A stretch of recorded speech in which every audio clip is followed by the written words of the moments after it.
welcome back to the Political Roundtable. Doug Miles and Gary Schuster with you on our special Republican convention coverage this week. And Gary, you and I had a chance to go up there Saturday, kind of get the lay of the land as we got our credentials and saw what was up there. And Saturday we already saw that the security was pretty tight up there in Tampa, and this week is been pretty tight as well for people getting in and out up there, but so far, I guess, pretty uneventful, at least from the protester standpoint, right? I think that's right, Doug. They, as we saw, the streets were crowded with uniformed and a lot of plainclothes police and barricades on streets, one-way routes throughout the city. Couldn't really go any place but where the security people wanted you to go. But I think all in all, it's been pretty calm, given what you said beforehand. They were going to cause a lot of trouble. It certainly hasn't been that way. The canceling of Monday's session, because they were worried about Tropical Storm Isaac coming through, it fortunately for Tampa Bay passed way to the west of us. I know the folks in New Orleans and Mississippi have had to deal with it, but they did not have a session Monday, so it's been more of a condensed convention, particularly starting with last night, and I guess in some sense that might be better to kind of get the stronger speakers in prime time. And we saw two really good speeches last night with Ann Romney, the governor's wife, and Chris Christie last night in the 10 o'clock hour. What'd you think? Well, I thought Ann Romney really surprised a lot of people, and I think, she looked. You don't see her very much. She's not really an out front kind of person, like Hillary Clinton was, and I think she showed really well. She seemed serious, but lighthearted at the right time. She handled the camera well. This apparently is not the only speech that she hasn't written herself. But it was a good job, I thought, and covered a lot of things. She sort of introduced her man, which he, has been charged with not doing a very good job of. She sort of painted a pretty good picture of him as a wife and mother. And Christie handled it pretty well from the standpoint of sort of giving a theme of what he thinks the campaign ought to be. Sort of rough and tumble, tell the people the truth, come on with it, let's not sugarcoat it, and let's try and get the job done here in the next 2 months. It sort of sets the stage for the nomination of Ryan tonight for vice president, and tomorrow where Rubio, the senator from Florida, is going to, I think, introduce Romney. That will be so. I think shortening it because of the storm has probably been a good idea for the convention. Sort of capsule set a whole 3-day thing where you got an hour at night.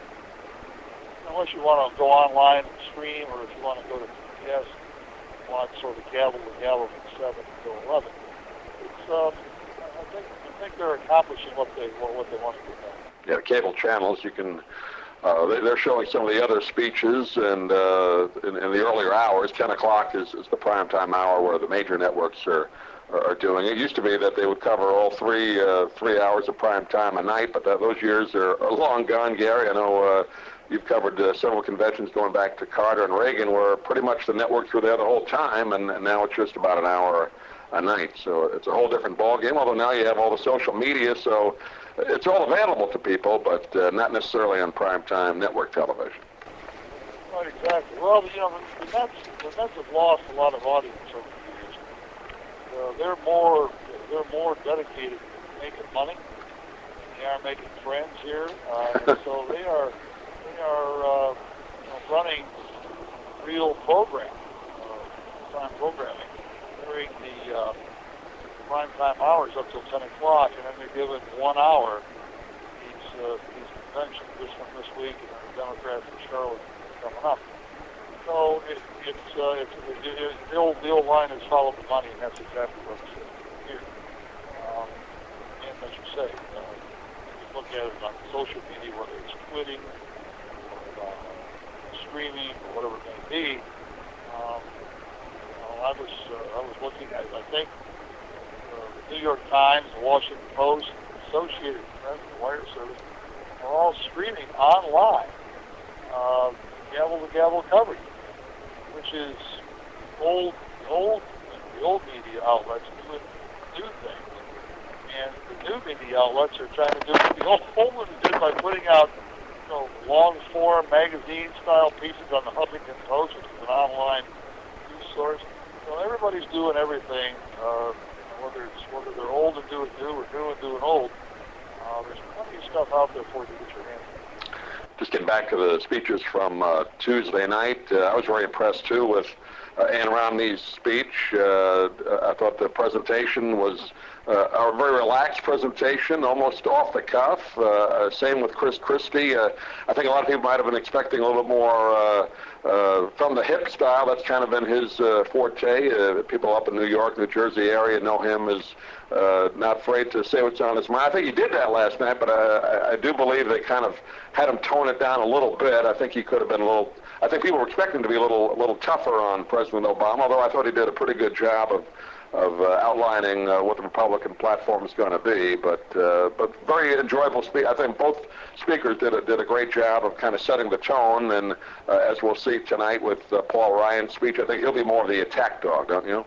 Yeah, I think that's probably going to be the case. I got the feeling last night in watching both Ann Romney's speech and Chris Christie's speech that they were working under time constraints.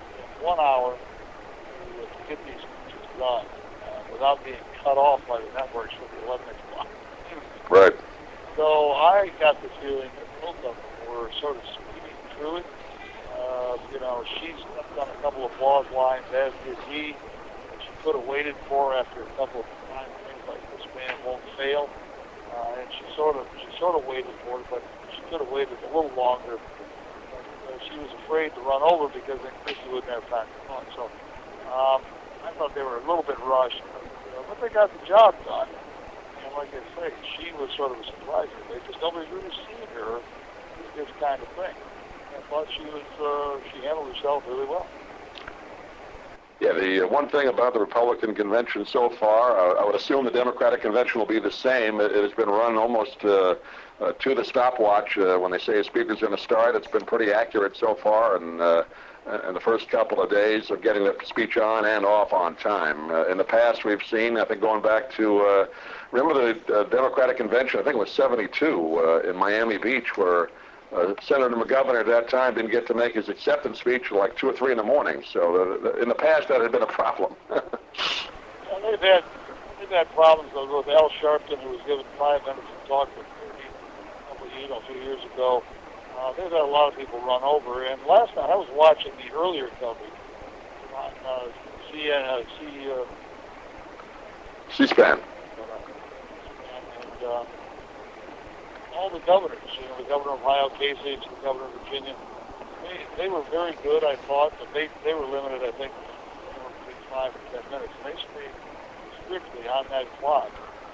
So, and went through it. They moved a lot of people through that stage last night. Almost passed through the thing. But, that's what they had to do, so that's what they did. So again, television running.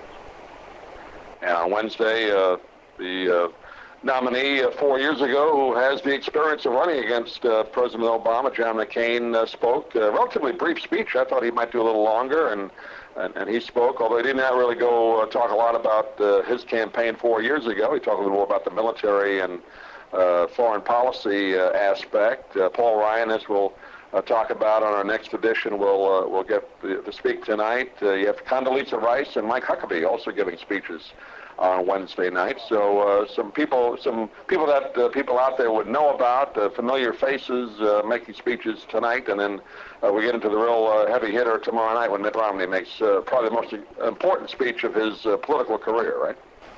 Yeah, I think that's right. You'll get a chance to see him. People can weigh him. I was watching sort of glowing remarks about him and the campaign and coming up. Good to see the man in action. And a lot of people, like I say, haven't seen news clips, but they haven't seen him on a steady basis like this speech will give them the opportunity to see. saw him in debates, the other candidates early on, and they've seen him, on television. I'm like, never a speech like this, where he's going to have a chance to make his case and see if he can't read some minds and hearts. Well, we'll keep an eye on it. We'll be back with you on our next edition after Mitt Romney makes his speech. And Gary, good to have a chance to chat with you, and we'll do it again. All right, thanks. Great being with you.